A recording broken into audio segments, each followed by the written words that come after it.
Welcome back to Outside, Inside, Outside Racing. I am Ian. And I'm Ryan. And today we're going to recap the latest Kansas Region Rallycross Endurocross and hopefully answer the following questions. Suspension and setup changes to my Honda Fit actually pay off? Could the Goblin MR2 actually finish another event without completely self-destructing? And for those of you wondering, what the heck is Endurocross? The answers to all these questions and more can be yours if the price is right. But it's free for them to watch the video, right?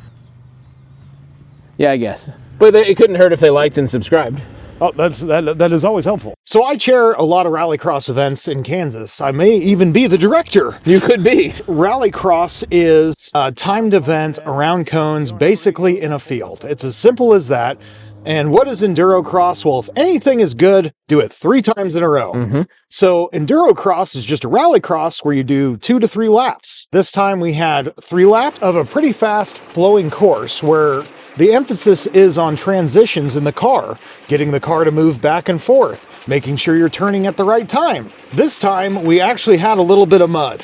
Yeah, it's like 10 pounds, 20 pounds on your feet. Every time you go to walk around, you're just like carrying extra weight around. It was pretty sticky, but we never get to run in the mud. Carbondale events are one of the very few places you can actually get and run in the mud because the site doesn't deteriorate. So originally I thought that I would bring my GE Honda Fit to compete with the GD3 Honda Fit. But, you know, that takes like getting the Goblin off of the trailer and putting the Fit onto the trailer and swapping over tires. And the Goblin was just on the trailer, so it was like, why not? Though the only problem was that he had lost half of his coolant in between the previous event and the day I went to get him ready. So I had to find the leak, fill it up, bleed it out all over again. This is my life with MR2s right now, is just constantly filling it with coolant and bleeding it and filling it with coolant and bleeding. It goes somewhere. It does go somewhere. At least this time I could see it. It just turned out to be a loose hose clamp that had let all the coolant go, so I tightened it down, crossed my fingers, and off I went. Tight clamps, good clamps. And my Honda Fit's basically a daily driver / do-it-all car. I have a Subaru bumper in the back right now. Oh, great. I don't own a Subaru, but I have a Subaru bumper. You know, they fall off. In fact, I just run an event the previous weekend in Kansas City where I took first place in modified front. And if you've been following the channel, you've seen that I've done some suspension upgrades, some honed camber plates, maybe a little bit of performance stuff. We're trying to push the benefits of the Honda Fit here on our channel and let you know that this is the next Miata. In a way, Miatas were fun and affordable and sporty and etc. You can find these anywhere, buy them cheap, and you can drive it to the event, drive it in the event, and drive it back home again. It is a fantastic platform for motorsports. And then when your washing machine breaks after the event, you can go pick up a new one in the back. Yeah. Our buddy Ben Hankey signed up to co-drive with me for this event. He's a veteran. Okay. He usually runs a strict Legacy out back with all-wheel drive. This is almost more naked inside than my Subaru. So he's no stranger to sliding around in the dirt. Justin Bay was in the Fit with Ryan. He's newer to Rallycross, but he seemed to be catching on pretty quick. Yeah, he's one of the fastest guys I've coached so far. He does, I was going to say dirt biking, which I guess that's true, but it's mountain biking, dirt biking. Yeah. But if you're involved in any sport, including just walking around that deals with dirt, you can do this. I'll tell you, mountain biking's a big one, though. Anything that gets you looking ahead, that's the key ingredient to driving fast in Rallycross or autocross. The morning runs were all about settling in. Ben and I ran the MR2 with just one cooling fan all morning because the temps were low enough to get away with it. And thankfully, it held together just fine. Meanwhile, I was doing my best to coach Justin through the course. He's new to this, but after an early missed gate, you could see him getting smoother and more confident with each lap.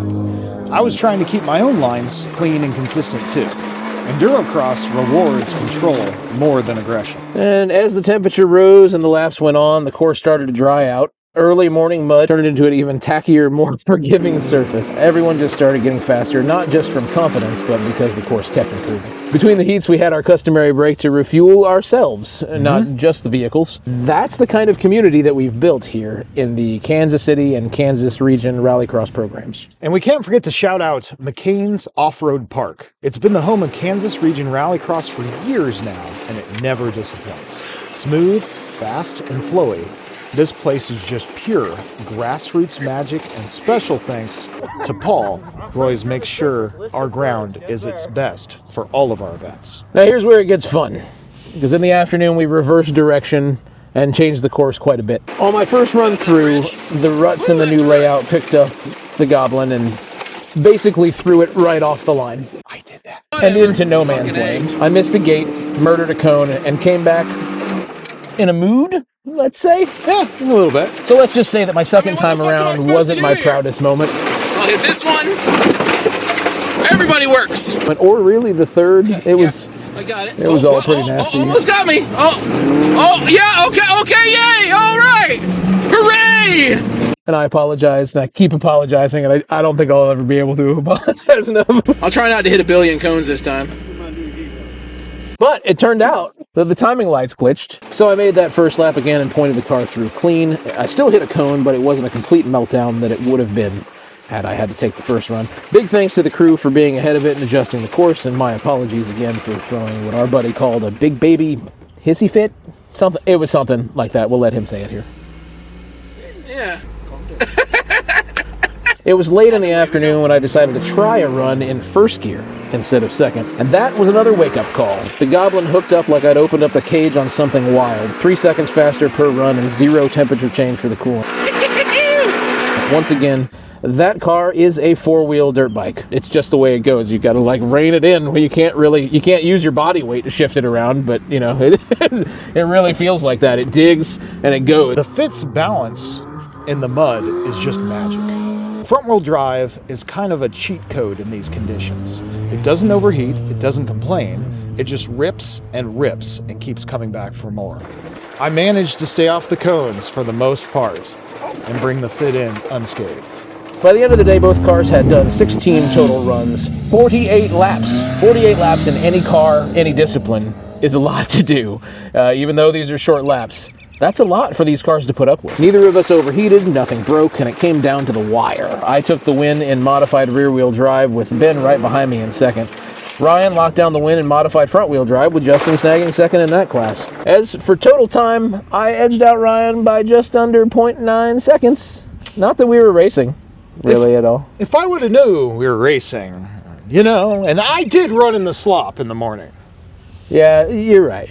But I didn't know we were racing either. Yeah, neither. It just happened at the end of the day. I was like, it was hey, great. Look at that. I beat Ryan, yeah. It's awesome to have that many runs and have it come down to being that close. And the competition was really, really tight, too. We were 3rd and 4th overall, respectively, following Mark Hill in an Evo and Bill Taylor in the Tracker, the now all-wheel drive monster Tracker. If you ever get a chance to watch this thing run, it is awesome and hilarious at the same time. And Bill can drive the wheels off that thing. Yes, he man. can. He really can. Endurocross is a format that we love. It tests the endurance of the driver, the endurance of the car, and sometimes the patience of some people.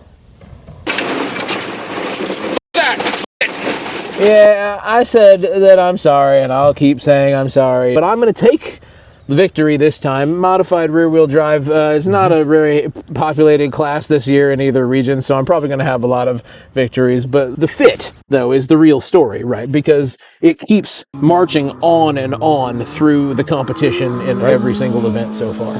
There was even one run that I beat Mark Hill. Oh, yeah, right on. The Evo. Yeah. The mud is the great leveler. Everybody has differences, challenges in the mud, but front-wheel drive, man, it's hard to beat. And honestly, mid-engine rear-wheel drive is pretty tough to beat, too, except it gets a little bit...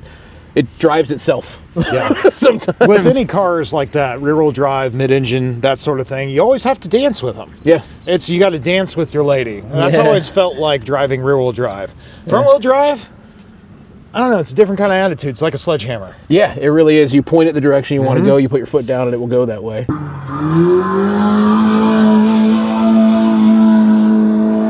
I don't have to dance with my girl no more. Yeah, right. We need more people, though, to show up to these Kansas Region events. The format rocks. The people are great. And if you got a car, a love for playing in the filth, and maybe a little bit of patience, then you've got no excuse. You should come and join us. Or go check out your local SCCA chapter, your region, for events. You can all find them usually on motorsportsreg.com. For Kansas Region, we got a lot more cooler events coming up. We got Plinko, we got barrel racing, we've got old school gymkhana, where you have to stop in a box. Oh, We're nice. talking about rallycross like you've never seen. And the only place you can get it's Kansas Region. Yeah, come on out if you're in the Midwest, or make the trip. So wherever you are, Kansas Region or wherever, look up the events, go to them, and drive. Because if you don't drive, you'll never find your own apex.